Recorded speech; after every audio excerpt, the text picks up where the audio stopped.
Unamwona Mo, unamwona Balesa, unamwona Rostam Aziz, au wote ni matajiri Tanzania.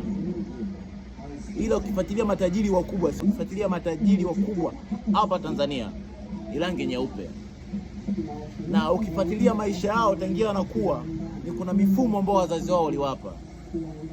Siamini kama kuna mzazi mmoja kati ya matajiri walisema oa nenda kajitegemee, ila mzee alitengeneza mfumo wa mtoto wa kuja kuendeleza.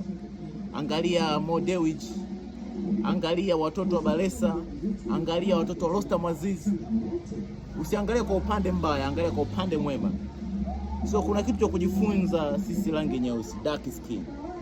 Ukishafika miaka 18, mzee hajapambana, hajatengeneza mfumo wote wa watoto wake ili waende kuendeleza. Yeye kazi yake toka nyumbani kwangu kajipambanie. Mtoto anaanza kuanza moja, haitakiwi, inabidi wewe uanze moja.